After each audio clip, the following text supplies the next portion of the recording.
Parliamentary elections are over in Ethiopia, with a victory expected for the ruling Ethiopian People's Revolutionary Democratic Front party. There have been no reports of election-related violence, and African Union observers say the voting was orderly. But opposition parties say the elections were not free and fair because Ethiopian officials routinely shut down dissent through harassment and arrests, and nearly 37 million people were registered to vote. Initial results are expected within 2 to 5 days, with official results coming by June the 22nd. And now these are the first elections since the death of longtime Prime Minister Meles Zenawi in 2012. For more election news, we are now going to go to the southern part of Ethiopia, a region called Shone, where Henok Fento, Voice of America, is standing by. Henok, hi. Vincent. Yeah, now the elections, of course, look like they took place everywhere in the country very peacefully. But give us a sense of how things were in the south of Ethiopia, where actually the Prime Minister voted. Yes, Vincent, over the past 2 days, I have been traveling to numerous polling stations in southern Ethiopia, especially yesterday as voting was underway. When the polls opened, I was in Bolososore district, where, as you indicated earlier, the Prime Minister, Hailemariam Desalegn, as well as the National Bank Governor, Tekle Adnafu, ran for Parliament.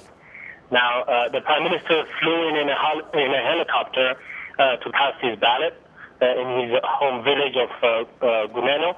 I spoke to voters in his hometown who told me that they're very proud of Mr. Hailemariam for making it to the country's top political job, coming from such a rural village. He's expected to carry the votes in a landslide. That is what unofficial provisional results indicate today, Vincent. Yes. And you know, Henok, people say the opposition claims it has been intimidated and harassed and therefore does not expect to win. But is it all 100% true that that is the only reason why the ruling party has this kind of a given victory ahead of it? Well, the playing field is not level to start with, Vincent. This is a very well-rehearsed election on the part of the ruling party. I have seen in my reporting that they have used government facilities such as schools and clinics, as well as some public resources to mobilize people, including microfinance institutions and the like, to mobilize especially the youth. And there's also the question of finance. That is the question that I put forth to the Prime Minister right after he cast his vote. I asked him that the opposition parties say that the government uses state funds to finance election campaigns and that the political space is not level. Let's hear what he had to say.